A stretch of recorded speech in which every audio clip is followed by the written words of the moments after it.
Bloomberg Audio Studios. Podcasts, radio, news.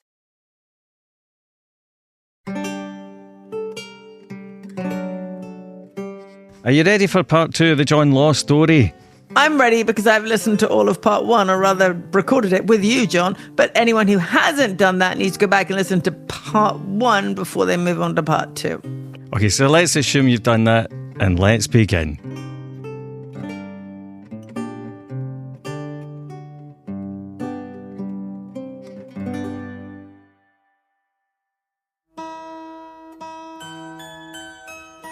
Chapter 4, A Battered Superpower.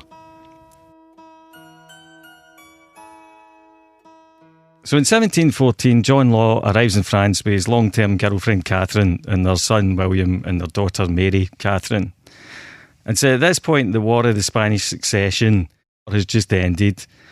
And while France didn't exactly lose, it didn't win either. So as a result of this, it's still one of the most powerful countries in Europe at this point, but it's economically exhausted and it's very heavily indebted. So debt to GDP is actually sitting at about 100%. Familiar? Yes, a bit too familiar.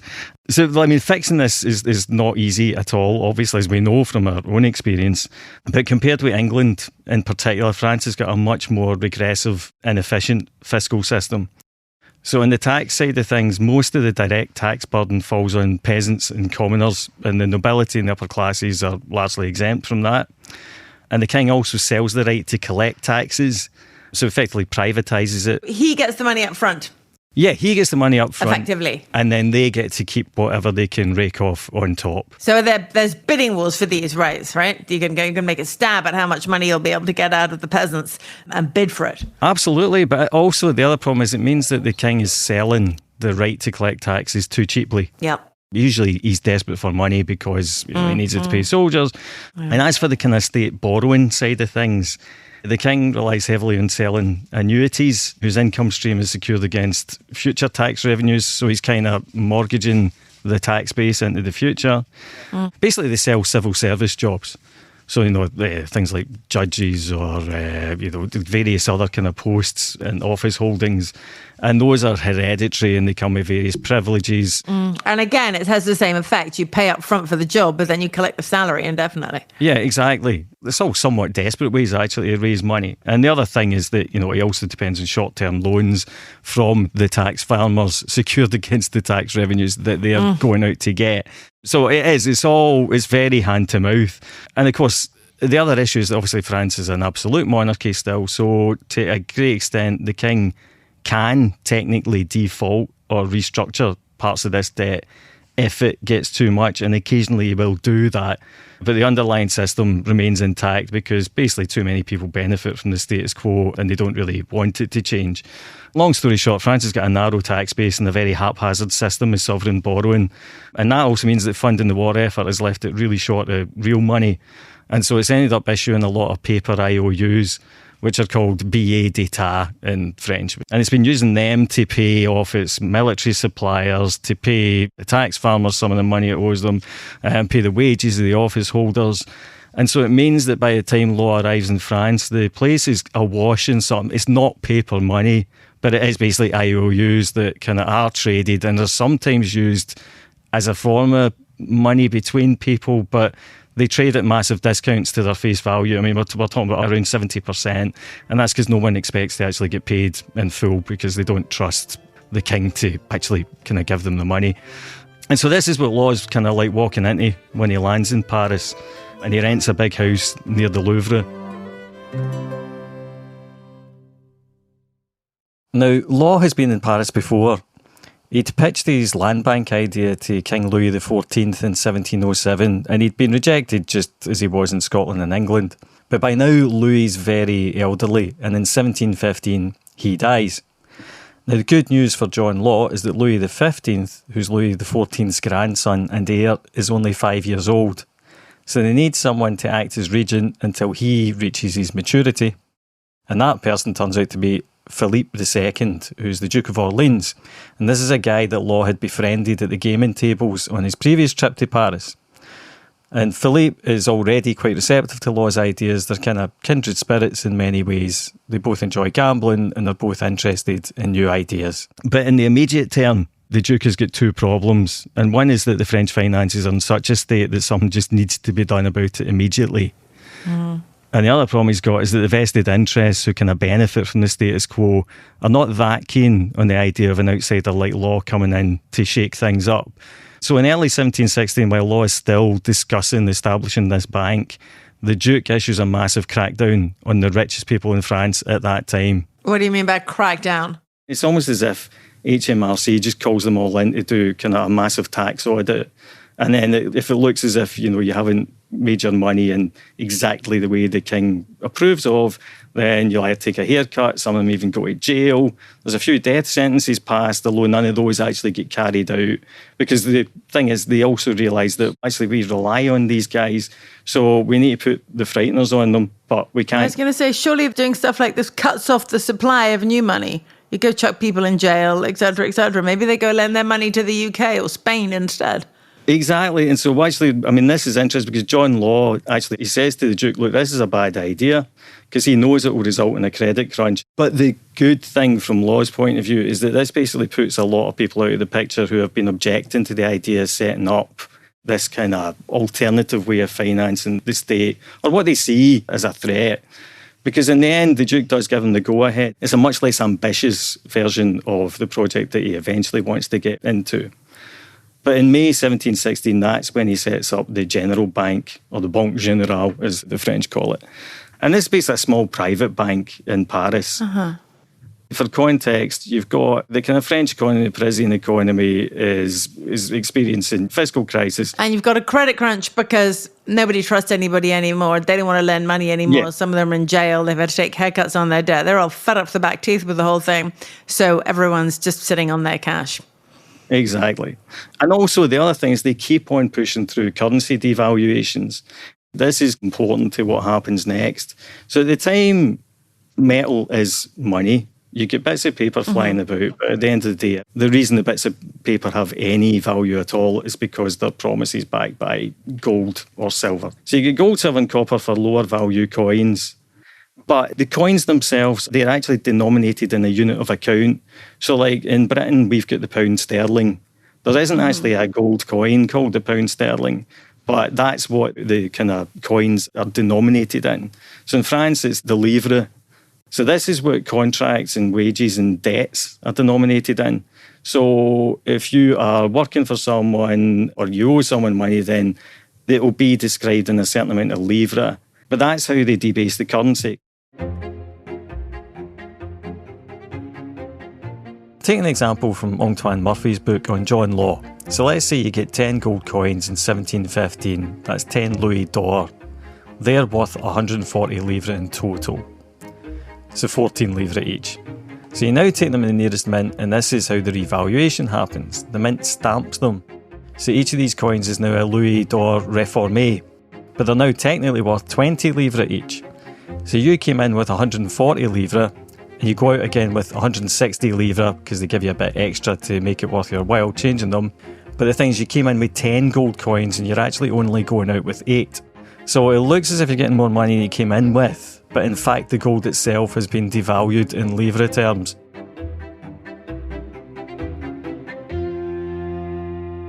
So why would you take your money in? Well, why would you take your money in? You take your money in, you give it to them, they give you back less. It's like being PAYE in the UK these days. Exactly. It's partly because you have to, kind of legally. But of course, you're right. Who's going to know what money you have under your bed in your safe? Well, there's an awful lot of informers. This is the other thing. It's a kind of different and quite nasty world. But the thing is, but you're right, the more aggressive the kind of recoinage is, the more people avoid it. So people do things like they smuggle their money out to be stamped in private workshops in Holland. Some of them even just send it out of the country to get melted down and get the money from that. So basically that means that money's kind of flooding out the country or being hidden in people's basements. So again, that contributes to this credit crunch as well. But it is part of the reason that the General Bank actually ends up being quite successful. It's not a listed company, but it does issue shares and they form the bank's capital. And John Law himself has about a quarter of that. So he stakes a lot of money on the line. In total, it's 6 million livres is the capital of the bank. And he's subscribed for a quarter of that.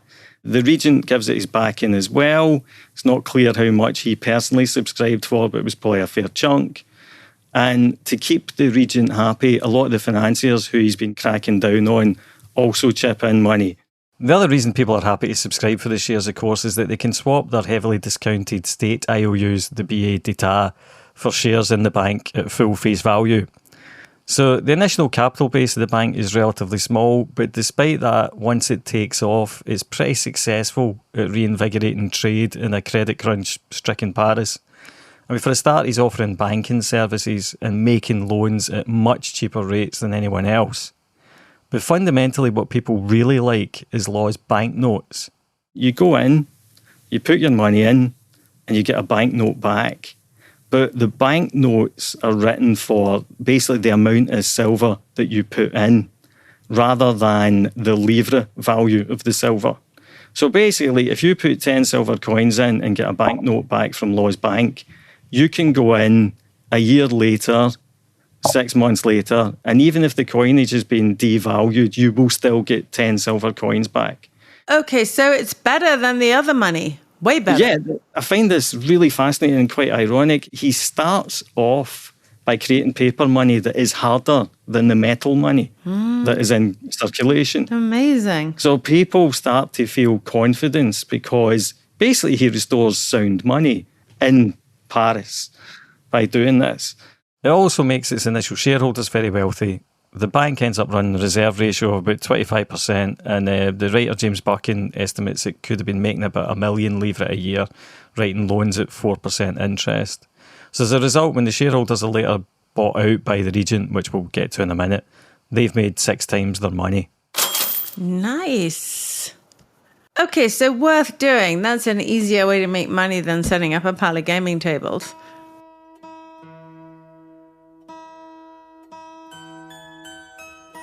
Chapter 5, The Birth of the Mississippi Company.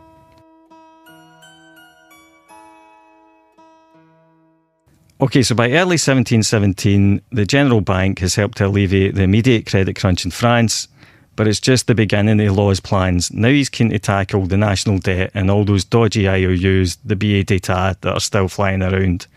And that's where the next part of the scheme comes in. All right, okay, John, this is the bit I always find incredibly confusing, if I'm really honest. It's tough for me to see how we get from this relatively small bank suddenly taking on the national debt and being this huge company.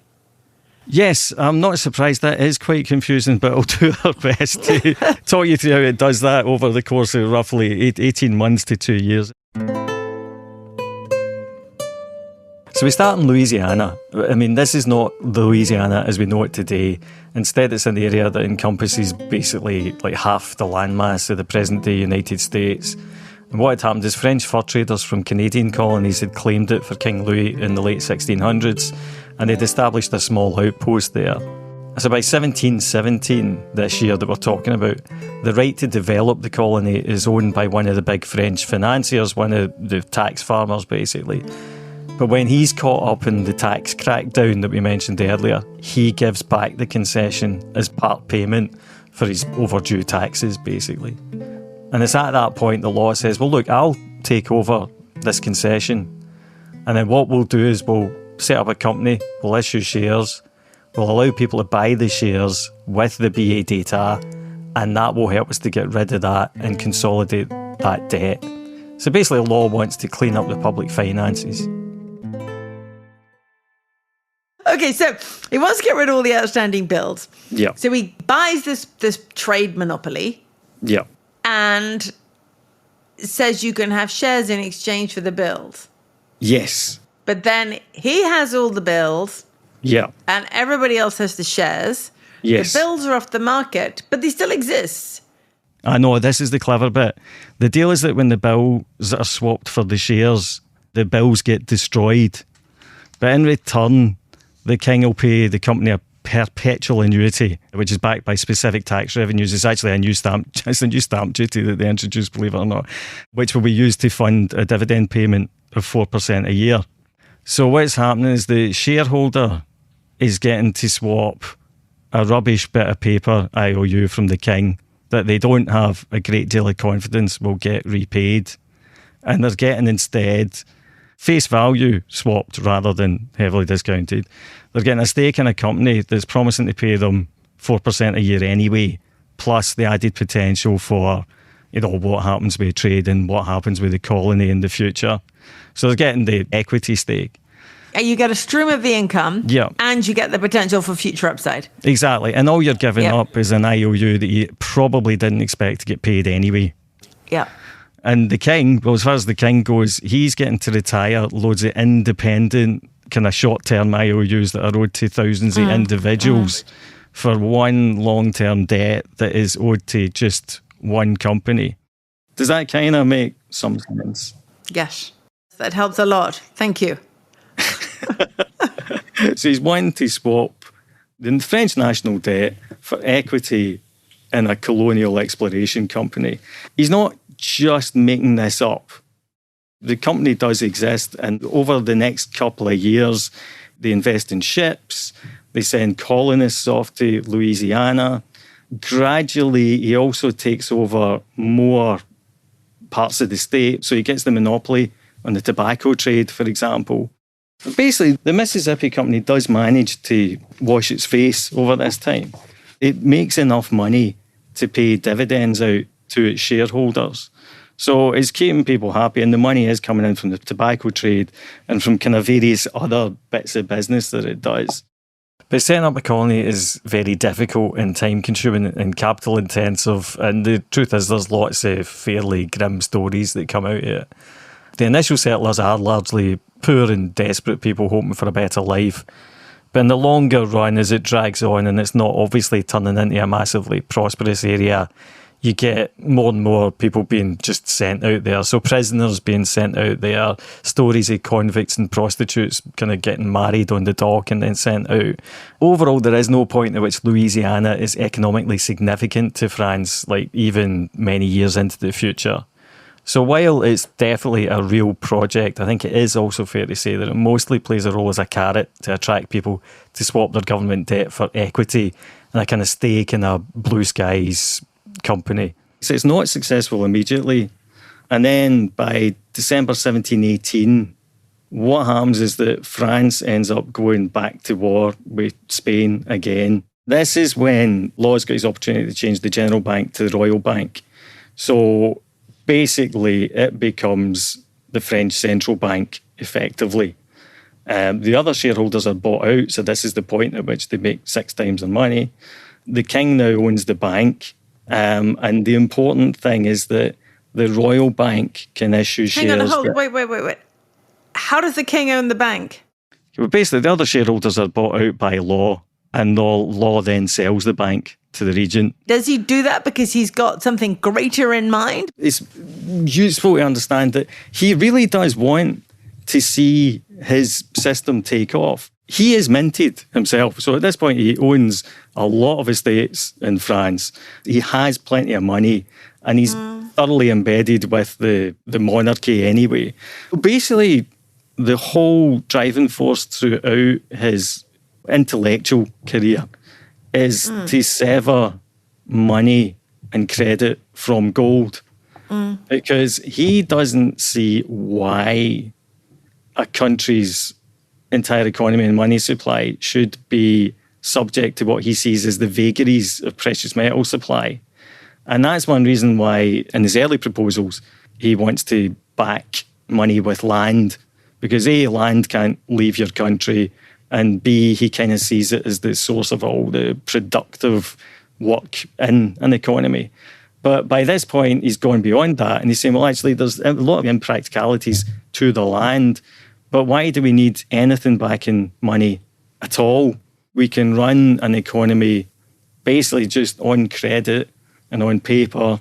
As long as there's not too much paper and too little stuff, then the credit and the paper will stimulate activity. So the king owns the bank. John Law basically controls money supply. Yeah. And we're off on, as you put it, the road to a fully fiat currency. Bye-bye gold. And this is what's so revolutionary about Law's thinking. Paper money itself isn't new. But the idea that it's the state that should control and manage the money supply rather than being beholden to the underlying availability of, gold and precious metals and specie is much more radical. I mean, in a way, he's kind of anticipating 200 years ahead of time, John Maynard Keynes's view that the gold standard is a barbarous relic that just gets in the way of efficient economic management.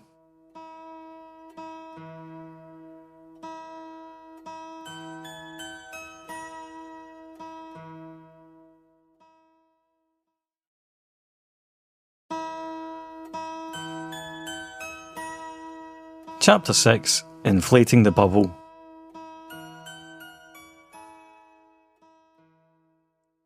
So the Mississippi Company has been gradually expanding, but May 1719 is when things really start getting going.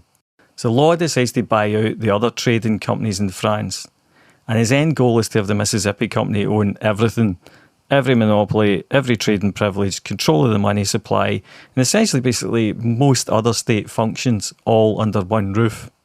So the first batch of Mississippi shares is issued at 500 livres each, and the price hasn't changed much since then. These are known as les mères, or the mothers. So Law announces a new issue known as les filles, or the daughters, and this is to raise funds to buy the trading companies and pay for some more ships. But what he does is he allows people to buy these in instalments, so you only have to put 10% down. In other words, you can leverage up your bets. He also underwrites the share issue himself to boost confidence in it. And as a result, it actually ends up being oversubscribed. And so what they then do is they actually restrict the initial offering to the people who already own shares. In other words, people who already own the mothers. So they're the ones that can get in the ground. And people start to get a bit more excited about all this, partly because there's a wider bubble going on. People are getting excited about stocks in general, but also because Law has been printing lots of banknotes and people need somewhere to put that money. And so the share price starts to go up. So it goes up from about 500 to 600.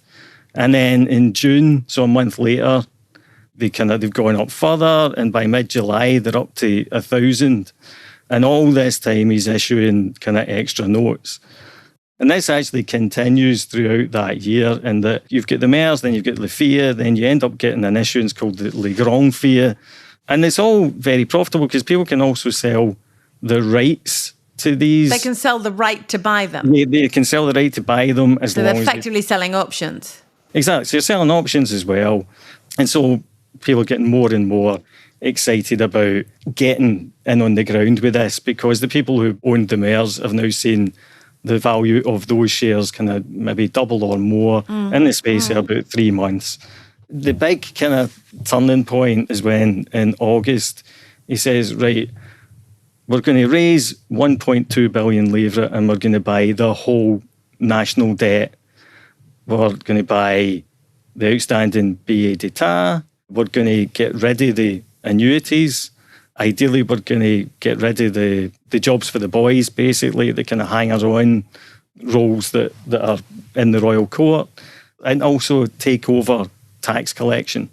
So he's going to buy the right, which is currently private with someone else. He's going to buy that right off the king, the right to collect tax.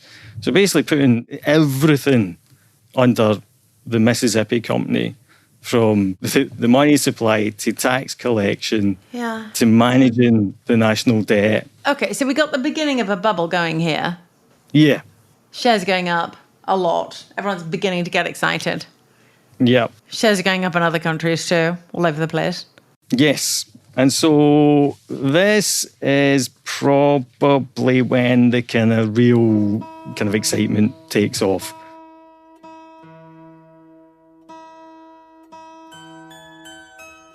Chapter 7, Fun in the Rue Quincampoix. This is where it all starts to go a bit nuts. And most of the kind of stories from around this time are focused around the Rue Quincampoix, which is a bit like Exchange Alley in London. It's where everyone goes to trade shares. It's kind of rowdy, it's kind of messy. It's very much all the talk of the town. I guess it's like crypto boys, maybe. There's one clerk at the British Embassy who says that the streets just crowded from early morning to late at night with princes and princesses and dukes and peers and duchesses in a world all that is great in France. They sell estates and they pawn jewels to purchase Mississippi. All the news of this town is stock jobbing. The French heads seem turned to nothing else at present. But the other thing that people are noticing is that prices are going up.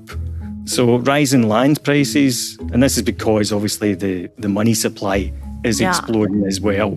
There's a local duke who notes that rising prices are encouraging agricultural workers to cultivate land that hasn't previously been farmed. So it's becoming worth people's while to go out and work on the harder land because the price of it is going up. And meanwhile, the share price keeps going up and up and up. Like, for example, in October, the high is 6,500 and the low is 4,600. It's quite volatile. In November, there's a high of 9,800 and the low is 6,700. Wow, that's really moving. Yeah, and also people are coming in as well. So between November 18th and the 22nd, the share price surges from 7,250 to 9,000 because one British envoy says a great number of people came from the provinces and they all arrived at once in the street on Saturday last. So basically, there's a mania. People are coming from far and wide, buying the shares. They're able to do it in leverage, and you're also able to do it via futures. So a kind of type of futures market has been set up where traders are basically saying, we'll take Mississippi stock off your hands in March next year, so March 1720, for 12,500 livre. So these traders are betting that in March, the share price will have risen from 9,000 to obviously more than 12,500 because otherwise they wouldn't be offering 12,500 for it. So you're seeing actually a lot of kind of this financial innovation alongside. Yeah, I'm always nervous of the phrase financial innovation, John, as you know. Here it comes, right? And one of the things you say, this is when we first get the word millionaires. It's used, or it appears to have been used first in the kind of the same local newspaper. And Voltaire uses the word as well. Basically says, if you all lost your minds, the talk, I come to Paris and the talk is of nothing but millions. Okay, so we've got our millionaires. They're all over the place. This is temporarily good. Temporarily good, but obviously it's driving up prices as well. Retail prices are going up, and that's not ideal for people who haven't been speculating in the shares. Mm-mm. But I mean, obviously, Law is kind of enjoying himself. He's popular. He's kind of widely liked. And this story jumped out at me. Have you heard the term bougie? Do your kids use the term bougie? Yeah, they do. So basically, they've got a theatre in the Royal Palace, and it's lit by candles. And the ones that they have in the theatre are made from tallow, so from animal fat. And they're called chandelles. And they're kind of smelly and they're very smoky because they're made from tallow. So what he does is he has them all replaced with candles made from North African wax. So they aren't half as smoky. They sort of like don't stink of animal fat. And those candles are called bougies. And that's where the word bourgeoisie comes from. And by extension, all the way going back, bougie that our kids use to describe something fancy. So what does bougie mean when the kids say it these days? It basically means fancy. It means fancy. Okay. Bourgeois. Yes, so there we go. John Lloyd not only invented the word millionaire, he invented the word bougie. Still giving kids words today. Very cool. Exactly. All right, so here's Top Dog. Here's Top Dog. He's flying high. Bougie, bougie. Bougie, bougie. Bougie, bougie. Exactly.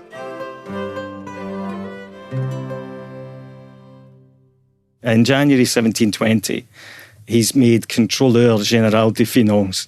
So basically, he's made the equivalent of the Prime Minister, Chancellor of the Exchequer, kind of rolled into one. So I think, this is kind of the magazine cover moment. Yeah. He's basically the most powerful man in France. He's certainly one of the richest private citizens in Europe and therefore the world. And so the only way is down. Chapter 8, Laws Fall from Grace. For the first quarter of 1720, it seems as if it's still rumbling along. This is the point at which he starts to demonetize gold and silver. So if you're spending over a certain amount of money, it has to be in banknotes, not in gold or silver. He wants to stop gold and silver being the kind of basis of the kind of money system. People are okay with trading in their gold and silver at first, much for the same reason that they were whenever he originally set up the General Bank, because there's confidence in paper money, and there's also a sense that it's more immune to devaluation than coinage. But equally, a lot of people have now made quite a bit of profit. People are noticing prices generally going up. And Law himself, I think, is keenly aware that he's printed too much money. I think the first point at which he starts to panic is a bit later in January. And one thing that he's doing, he's watching the futures market. And at this point, the share price, the shares, peaks at 10,100 livres. So Law, because he is worried about the extent of the speculation, which is quite disruptive and rowdy, but also about the money supply, wants to flood the futures market with a different kind of contract called a prime. And this is basically a futures contract that says, in March, you'll be able to buy Mississippi shares for 10,000 rather than 13,000. So the idea here is he's basically trying to encourage people to realise that the shares aren't going to go any higher and they should stop bidding them up.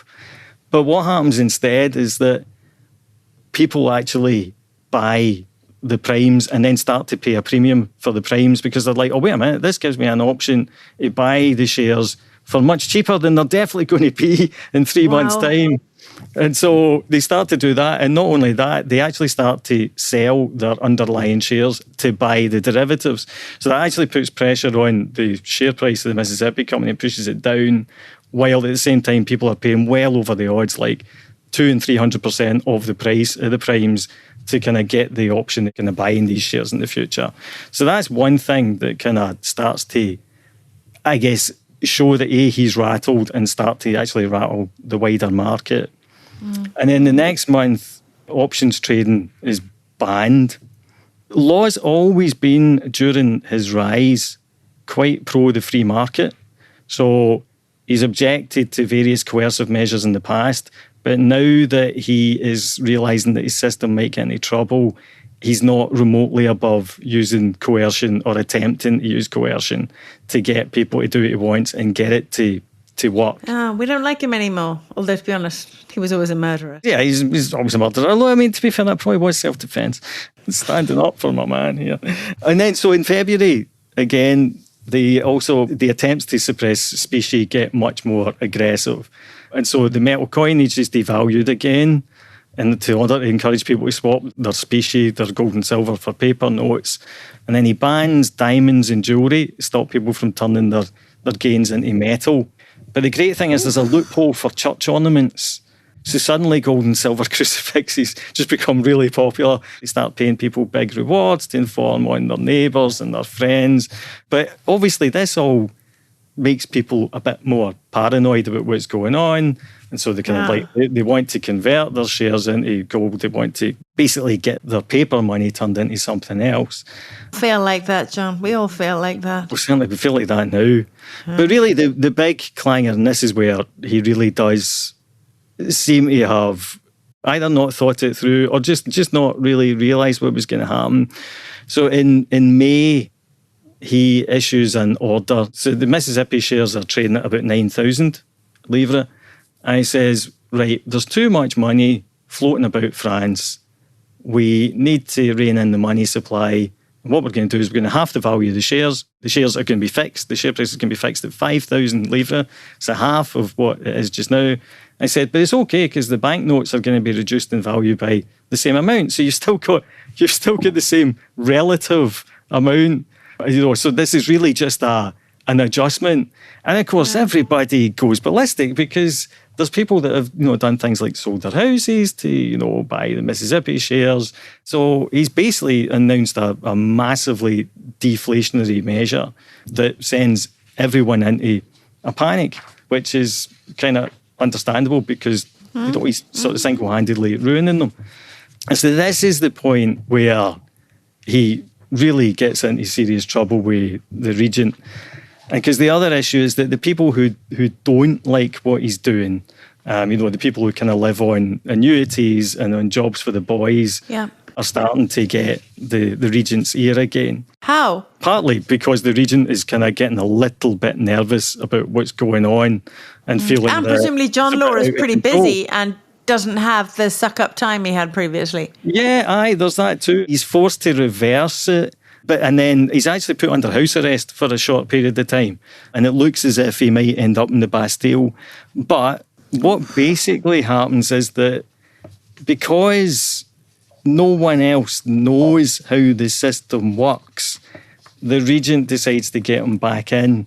But at this point, it's very much a case of he's no longer in charge. It's about how do we unwind this in the best way without kind of destroying the entire economy. This is when things actually start to go from quite bad to worse. Plague breaks out in Marseille, which is one of France's most important port cities. It's absolutely devastating. Tens of thousands of people die. It was extremely bad for the French economy. And it also adds to Law's unpopularity, because the problem is that in that circumstance where you get a quarantined plague city, although he sends something like 100,000 paper livre to help, nobody wants the paper money. They all want specie, they want gold and silver, because in extremis, that's the only way that you can pay for supplies or the kind of the necessities of life. So he's kind of ends up almost getting the blame, not so much for the plague, but for one of the reasons of why it ends up being just as bad as it is. And then really over the next 6 months, he's kind of fighting a rearguard action. The share price keeps falling. His kind of rivals in the court demand the return of annuities. So the king starts to raise money by giving out annuities again. The banknotes are gradually demonetised. Gold and silver make a comeback. And basically by December, most of his system has been unwound, despite his kind of best efforts to try and slow the process or think of different ways to kind of reintroduce it. And he has only become more and more unpopular. His carriage is attacked in the street more than once. Oh, no. So basically he's extremely unpopular, and it just gets to the point where his presence in France is no longer sustainable. In December, he turns round to the regent, offers his resignation, offers to leave the country. And there are a lot of people who are saying, look, you should arrest this guy, you should bang him up, he's ruined the country. But he's still got close friends in the court. And also, at the end of the day, the regent is up to his eyeballs in the system as well. The regent's kind of made money from it. He's the one that's put all this faith in Law. So basically, they allow Law to leave along with his son, William.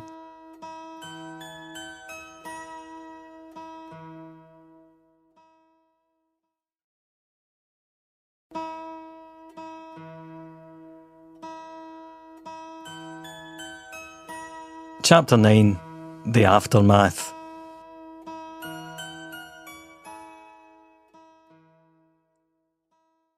So that's the story of Law's ignominious leaving of France, but it's not actually the end of his story. He goes to Venice for a little while and then he heads to London. He's got friends there that can support him financially, and by this point he's also received an official pardon from King George.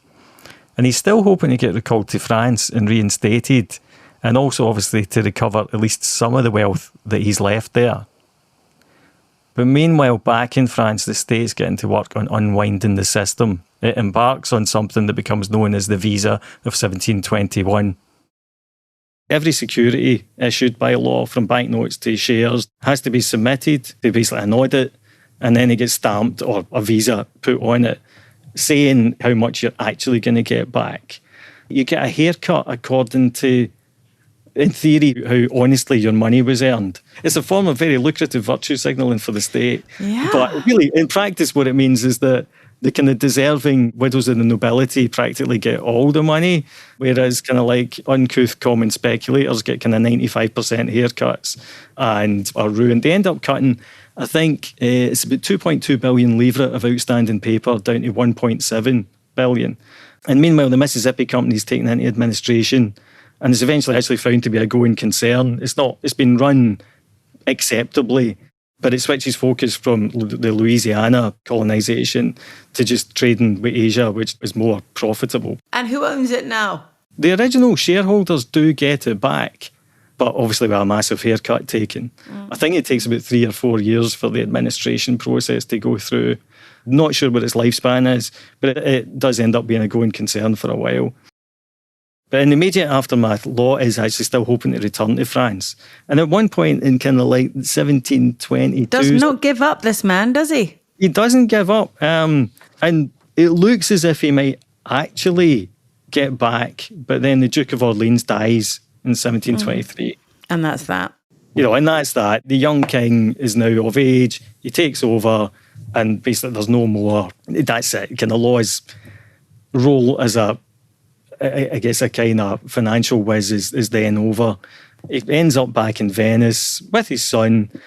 Still writes to Catherine. They still write to each other. He's still quite a successful gambler. But it really is, it's a massive fault. At his peak, it was kind of the Elon Musk of the 1700s.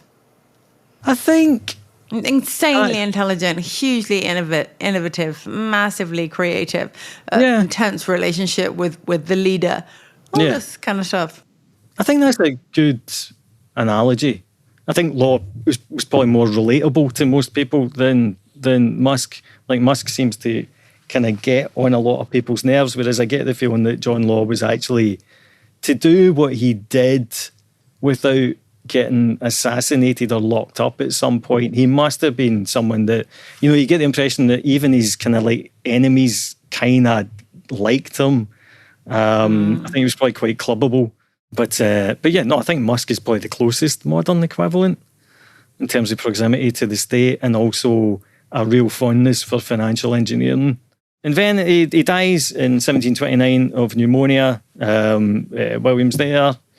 Later that year, the Law family's reunited in Brussels. Law, before he dies, has made very sure to write a specific type of will that enables you to pass your estate on to someone you weren't married to. Is probably the best way to describe it, because he couldn't write a normal will because they weren't married. So basically, they're not left destitute. There is some of his own money, and he also has a big art collection, which I think they live off for a long period of time. But eventually, William unfortunately dies quite young. He dies of smallpox in 1734. He's 28. His mother, Catherine, ends up living into her late 70s, so she dies in the late 1740s.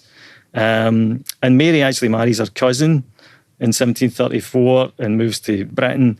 She becomes a Viscountess. She's an accomplished musician. She's a popular society lady. But unfortunately, her husband dies 6 years after they get married, and they've got no children. But she lives a long life, and she dies in London in 1790, in Mayfair, actually, at the age of 80. As for the French state, I mean, the ironic thing is, so when Law came in 1716, the French government's kind of debt to GDP ratio was 100%. And by the time the Visa at 21 had given everyone massive haircuts, the debt to GDP ratio was down to about 50%. Actually, it was a success. It worked. Semi-solvent again, but only by completely shafting everyone that invested in anything to do with John Law. And obviously, over the longer run, that wasn't very helpful for France's kind of perceived creditworthiness. And then as far as Louisiana goes, in 1803, Napoleon sold it to Thomas Jefferson for £2.5 million. So he'd have to pay mansion tax on that today. And quite right too. The story of John Law draws to its close. I suppose, John, I should ask you. That was a long and fascinating story with some joy in the middle and significant misery at the end. Yes.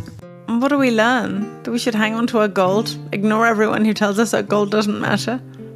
I think there are two main lessons here.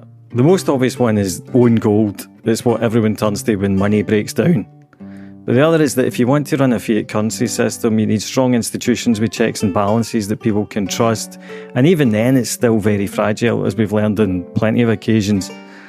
And the problem is, Law was trying to impose something like a modern-day monetary system almost overnight onto a country that simply didn't have the political infrastructure to cope with that. So it's not surprising that it blew up as soon as confidence evaporated. And then I think the other question is his longer-term impact. I don't think it's fair to trace the French Revolution back to Law, because if anything, the revolution results from the same power imbalances that undermine his scheme.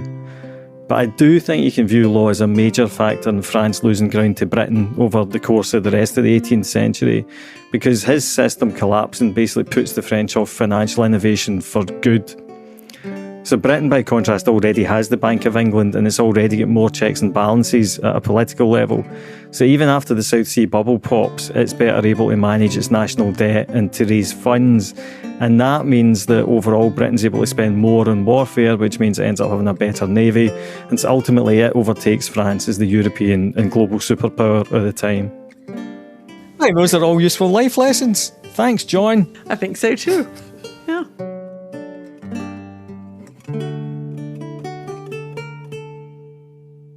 Oh, there you go. John Lohe wanted a legacy, didn't he? But I suppose you didn't really think about it like that. Probably not. But there you go. I mean, the Scotsman kind of putting the spokes in the French army. I don't know. Interesting. Oh, you could imagine he did it on purpose. Surely too cynical. Thanks for listening to our special two-part series on John Law. We'd love to hear your thoughts, so please do send us questions or comments to merrynmoney@bloomberg.net. And if you enjoyed these episodes or any of our episodes, don't forget to rate, review and subscribe and share with friends. This episode was hosted by me, John Stepek, alongside Merryn Somerset Webb. It was produced by Summer Sadie and Moses Andam, with help from Amy Keane. Sound design by Blake Maples and Robert Williams. Right, can I go walk the dog now?